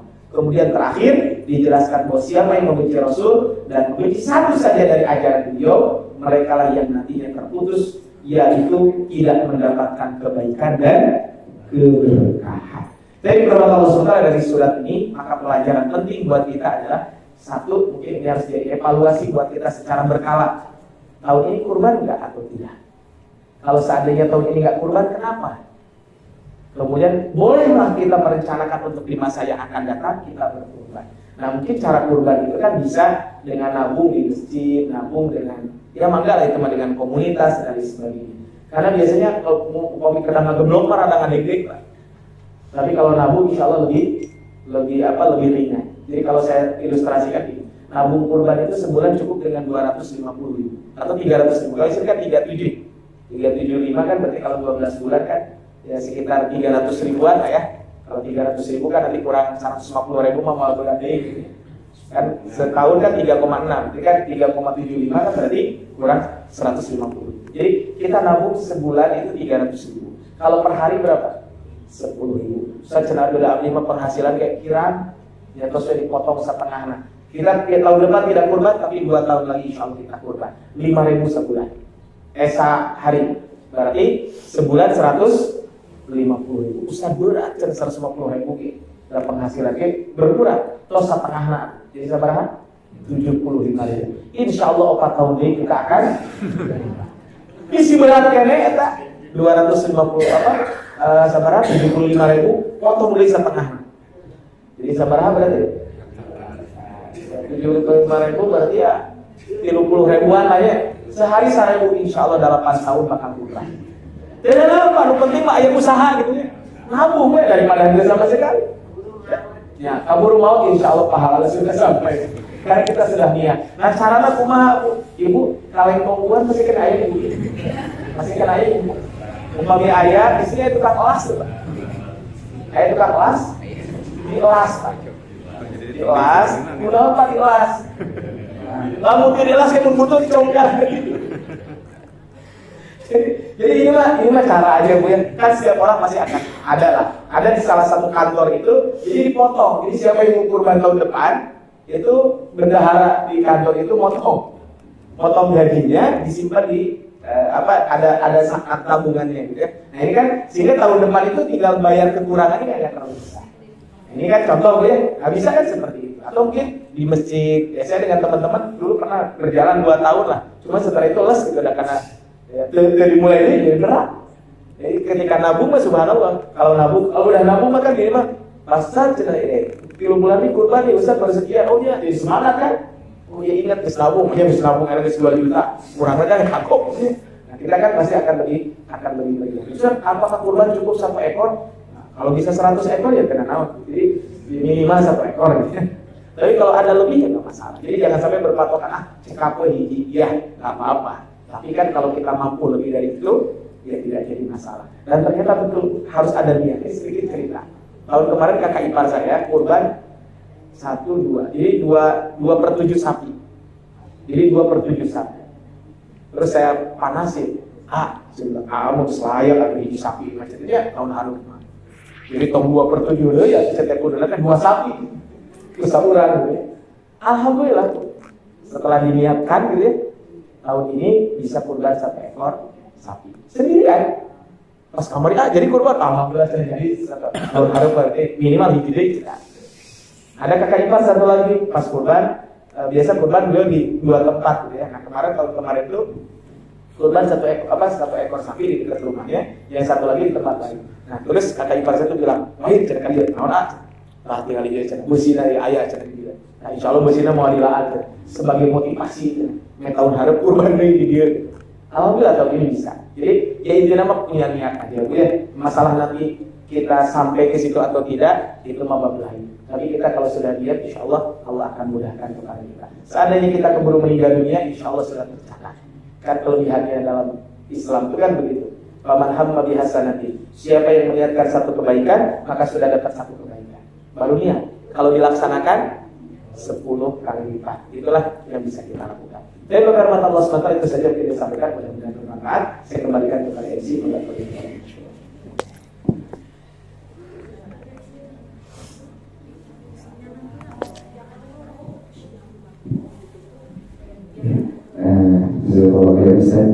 Mungkin ada yang Bapak Ibu yang mau bertanya. Ya, maka balik. Assalamualaikum warahmatullahi wabarakatuh. Terima kasih atas penjelasan dan sekali manfaatnya kita tahu pada pribadi kita dan SPG program dan kegiatannya dan baik sama sekali betul saya ingin menanyakan tentang kebijakan yang sekarang kami di media sosial tentang penetapan hari Idul Adha. Bukan ini di luar Idul Adha. Iya, nggak apa-apa. Ini masih dalam konteks ibadah yang berkaitan dengan Idul Adha. Nah, ini bagaimana sebaiknya? Apakah kita mengikuti salah satu penetapan hilal yang di tanah Arafah, ataukah di kita yang ikut ya Nusantara kita ini? Nah, apakah kita di sini untuk kekeh saja seperti apa yang ditetapkan oleh salah satu pihak? Karena kalau bagaimanapun ini ada verifikasi terhadap esensi daripada keimanan kita. Oleh sebab itu, dan memang kalau memang demikian adanya tanpa ada putusan yang pasti, apakah tidak lebih baik ada semacam fatwa gitu ya, supaya ada kepastian kepada warga, karena tampaknya itu sudah merupakan sesuatu yang bersifat politis di antara tanda petik ya. Karena kalau mengalah takut dianggap bahwa kita itu punya pendapat yang dikalahkan oleh salah satu pendapat yang lain. Nah itu kan sudah politis gitu ya, yang akan menghilangkan makna ibadah kita. Nah, oleh sebab itu bagaimana menurut pendapat Ustaz yang harus kita ikuti, dan tolong dasar penetapan apa yang sebaiknya kita lakukan itu ada ayat-ayatnya. Ya, baik-baik. Ya, Mas Wali. Ya. Nah ini sebenarnya kan bukan pertama kali terjadi ya. Jadi memang sudah berulang-ulang ya. Ya, memang ini jadi perbedaan para ulama di negeri. Ini sebenarnya bukan hanya Idul Adha, sebenarnya Ramadan juga, Idul Fitri juga. Kan pembahasannya begini. Jika di satu negeri sudah kelihatan hilal, apakah negeri lain harus ikut? Itu yang pertama di situ, Pak. Jadi jika di satu negeri sudah kelihatan hilal, apakah negeri lain harus ikut atau tidak? Contoh begini. Di Amerika sudah kelihatan hilal, apakah Indonesia harus ikut Amerika atau Indonesia berdasarkan hilal masing-masing? Gitu. Ini yang jadi perbedaan. Sebagian ulama menyampaikan ittihadul matari. Maksud ittihadul matari itu adalah jika di satu negeri sudah kelihatan hilal, ya udah negeri lain pun harus ikut. Karena hadis Nabi mengatakan sumu li ru'yatihi wa afdiru li ru'yatihi. Berpuasalah ketika kamu melihat hilal dan berbukalah ketika kamu melihat hilal. Nah, ini kan yang pertama di situ. Tapi sebagian mengatakan udah setiap negeri punya hilal masing-masing. Jadi kalau di Indonesia belum kelihatan hilal, contohnya di Malaysia sudah kelihatan hilal, ya udah Malaysia puasa sendiri, kita Indonesia puasa tersendiri. Ya karena apa pernah terjadi? Pernah di zaman sahabat Nabi. Quraisy itu beliau di Syam, sampai sekarang daerah Yordania, Palestina dan sebagainya. Itu hilal kelihatan malam Jumat. Di Madinah hilal kelihatan malam Sabtu. Kata Abdullah bin Abbas itu dia pada malam Sabtu.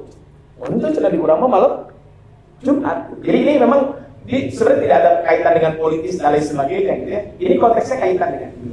Jadi di kita itu adalah itu Pak. Jadi perbedaan di situ dulu. Jadi perbedaan apakah hilal sudah muncul atau dulu. Nah ini permasalahannya adalah di Saudi Arabia di Saudi Arabia kemarin pemerintah Saudi menetapkan setelah melakukan pemantauan terhadap hilal, maka hilal sudah kelihatan, yaitu hari Rabu. Jadi hilal itu sudah kelihatan di hari Rabu. Nah, sedangkan di Indonesia hari Rabu ketika dipantau dari 80 sekian titik tidak ada satupun yang kelihatan. Terus kumaha kan ada di kita juga yang menetapkan hari Kamis tanggal 1-nya bukan hari Jumat. Iya, karena berdasarkan hisab. Dan berdasarkan hisab itu sepakat sebenarnya.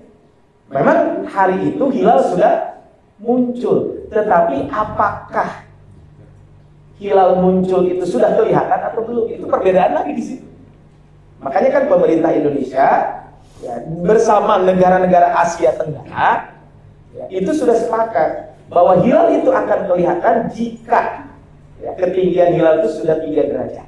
Sedangkan kemarin menurut hisab belum 3 derajat. Itulah yang kemarin kenapa Ramadan kita juga berbeda. Ramadan kita juga kemarin berbeda dengan Saudi. Sebenarnya, cuman tempatnya ramai, gitu. Ya kan sebenarnya beda dengan Saudi Pak, kemarin juga sama. Jadi hilal itu Pak, jadi perbedaannya di situ. Jadi apakah jika satu negeri sudah kelihatan hilal, negeri lain harus ikut atau tidak? Itu aja perbedaan. Itu yang pertama ya. Nah, Nah, tadi ada yang mengatakan, yang kedua adalah di kita kenapa? Jadi kalau hisabnya semua sepakat bahwa hilal itu ketika hari Rabu secara hisab perhitungan sudah muncul, tapi kelihatan atau tidak itu masalahnya. Sedangkan tadi disebutkan berpuasalah karena lihat hilal, kan begitu. Nah, orang hilalnya nggak kelihatan, jadi perbedaannya berarti kembali ke situ. Nah, kemudian terus gimana jika bulan Dzulhijjah berbeda dengan Arab Saudi? Kan itu ya. Ya kan konteksnya kaitan dengan wukuf di Arafah. Nah, ya, maka bagaimana? Kata Arafah itu kan merujuk kepada tempat berdiam dirinya para jamaah haji di tempat disebut dengan Arafah. Berdiam dirinya jamaah haji bisa disebut dengan wukuf. Jadi waqafah itu kan berdiri. Wukuf di Arafah bagi jemaah haji dilaksanakan tanggal 9 Dzulhijjah menurut penanggalan Saudi, bukan penanggalan Indonesia. Hanya kadang pertanyaan tersendiri jika terjadi mulai bulan Dzulhijjah di Indonesia dan Arab Saudi berbeda. Lantas puasa Arafah itu ikut wukuf di Arafah atau tanggal 9 di kita? Nah, tadi kembali Pak, kalau Ittihadul Matoli selesai, udah ikut Saudi aja. Ini masalahnya ada perbedaan ulama lain mengatakan ikhtilaful maqali. Setiap negeri punya hilal masing-masing. Nah, pensyariatan puasa Arafah ini sebagaimana juga puasa hari Dzulhijjah sebelumnya. Lebih dahulu sebelumnya ada haji yang dilakukan oleh Nabi atau terkenal dengan haji wada, dan itu terjadi kapan? Tahun ke-9 Hijriah. Dan apa? Nah, sehingga hari Arafah adalah hari ke-9 Dzulhijjah di tiap tahunnya. Hari ke-9 bulan Dzulhijjah itu sudah ada sebelum adanya wukuf Rasul. Jadi sebelum Rasul wukuf pada haji wada, Rasul itu sudah berpuasa. Dan puasanya kapan? Tanggal 9 Dzulhijjah. Sehingga hadis-hadis puasa sunnah Arafah memberikan informasi tersirat bahwa puasa itu sudah menjadi kebiasaan Nabi setiap tahunnya sebelum Rasul wukuf. Maka para ulama ketika membicarakan sunnah puasa Arafah ini lebih menekankan pada kaitannya dengan 9 Dzulhijjah dan bukan kaitan dengan wukuf di Arafah. Seandainya tidak ada wukuf gimana? Kan 2 tahun yang lalu nggak ada orang Indonesia yang haji, Pak. Apakah kita jadi tidak puasa Arafah? Kan enggak, tetap puasa Arafah. Nah, sehingga Syekh Zakaria Al-Ansari dalam mazhab Syafi'i beliau mengatakan disunnahkan berpuasa hari Arafah yaitu tanggal 9 Dzulhijjah. Khatib Asy-Syirbini ini juga ulama Syafi'i mengatakan sunnah puasa hari Arafah yaitu tanggal 9 Dzulhijjah. Samsudin Ar-Romli mengatakan dan sunnah puasa hari Arafah itu tanggal 9 Dzulhijjah bagi selain jemaah haji. Maka pendapat yang dipilih jika terjadi perbedaan antara Indonesia dan Saudi, tentu karena kita tinggal di Indonesia, ikut Indonesia. Itu sebagian ulama mengatakan begitu. Tapi sebagian mengatakan karena ittihadul matali udah. Jadi intinya gini Pak, ini memang terjadi perbedaan. Ada guru saya itu dengan istrinya berbeda Pak. Orang cek teman saya ini, ya kalau Ramadan ya ikut, kalau Idul Adha ikut ya, negara masing-masing. Tapi istrinya enggak, pada hukum berbeda. Tapi jangan sampai dengan perbedaan ini menjadikan kita jadi jadi berpecah belah dan lain sebagainya. Tapi ini yang jangan sampai terjadi adalah seperti ini. Jadi apa yang ditanyakan itu memang lagi ramai. Nah, cuman yang saya sayangkan itu adalah kadang akhirnya menjelek-jelekan satu dengan yang lain. Oh, cenderung puasa kan kalau sekarang kan ada Jumat Sabtu Saudi puasa Arafahnya. Ternyata ada Jumat poe Sabtu mah cenah. Anu puasa poe Sabtu mah lain puasa Arafah, eta mah puasa Nusantara. Nah, ini kan jadi bahasa-bahasa begini sebenarnya yang tidak pas gitu ya, kaitan dengan bab ini. Sehingga ya intinya memang ada perbedaan. Perbedaan ini kembali tadi ittihadul matali ataupun ikhtilafu al-matali. Jadi semua punya argumen masing-masing. Saya ini barusan juga saya buka WA nih. Ini barusan Ustaz katanya ini mohon pencerahannya karena ini sedang ramai di WA group. Yang pertama mengatakan hukum puasa Arafah berbeda dengan hari wukuf. Haji itu Arafah bukan di Nusantara.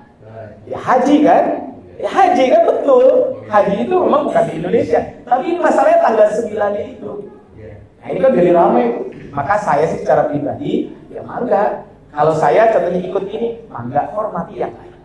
Nah, jangan sampai tadi merasa saya paling baik dan sebagainya. Karena memang ini perbedaannya terjadi. Ramadan juga kemarin begitu. Jadi nah ini memang suka dikait-kaitkan dengan hal yang lain. Ya, ini konteksnya kaitan dengan. Jadi kalau nanti tulisan ada tulisan juga yang menguatkan bahwa puasa kita tanggal 9. Ya, 9 ya. Saya duduk mana ya? Saya lupa bentar ya.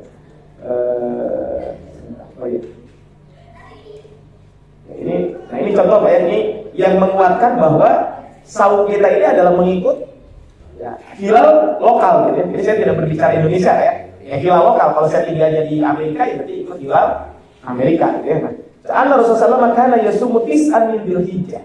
Adalah Rasul berpuasa tanggal 9 Dzulhijjah. Kenyataan sejarah juga menunjukkan bahwa puasa Arafah dan dan Idul Adha itu sudah ada sejak tanggal 2 Hijriah. Jadi bukan sebelum ada haji kan, Rasul haji tahun berapa? Tahun terakhir kan sebelum Rasulullah wafat kan. Haji itu yang disebut dengan haji wada. Nah, alias sebelum Rasulullah SAW melakukan ibadah haji, dengan kata lain sudah ada sebelum ada dia wukuf. Tentu patokan saat itu bukan wukuf karena wukufnya belum ada. Kan kebayang tahun kedua, 3, 4, 5 sampai tahun Rasul haji wada tidak ada wukuf.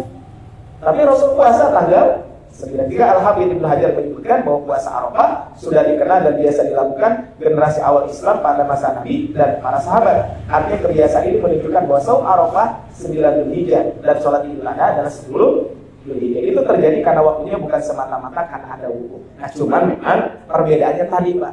Apakah jika di satu negeri sudah kelihatan hilal kita harus ikut? Itu aja sih sebenarnya perbedaannya dari situ. Cuman kan di kita karena ya tadi lah, kayaknya disambut pautkan dengan itu dan sebagainya gitu ya.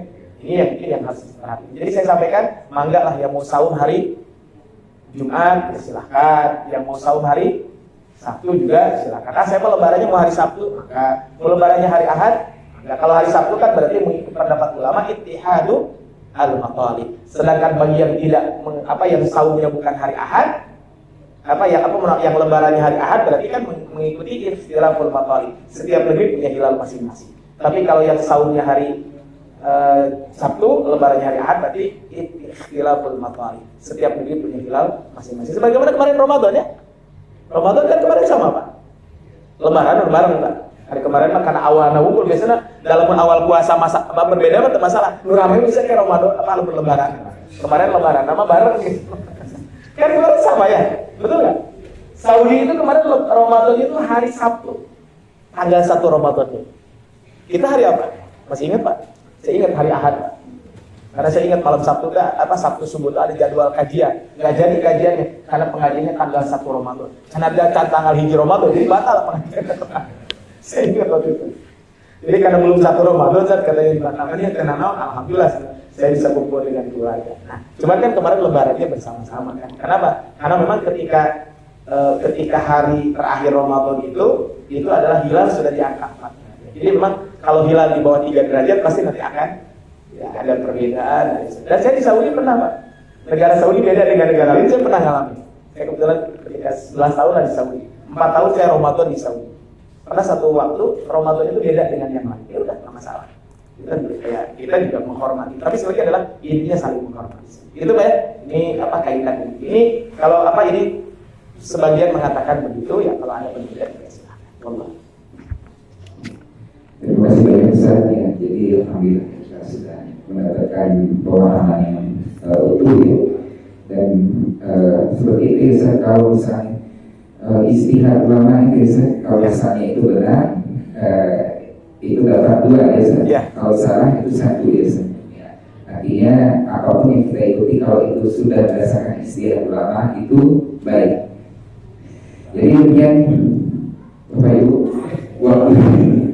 mungkin personalnya nanti ke Ustaz. Alhamdulillah setelah selesai kajian kita dari awal sampai akhir, kemudian insya Allah ini dari masjid ada ini ya. Ada sarapan pagi, jadi kita sebelum pulang kita salat dulu.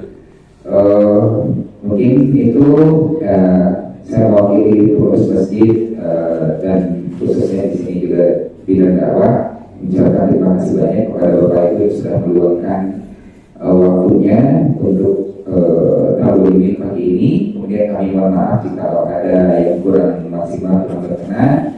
Juga dengan hamdalah alhamdulillahirrahmanirrahim istighfar astagfirullahaladzim doa majelis subhanallah rabbana bihamdika asyhadu an la ilaha illa anta astaghfiruka wa atubu ilaik. Wabillahi taufiq wal hidayah. Assalamualaikum warahmatullahi wabarakatuh.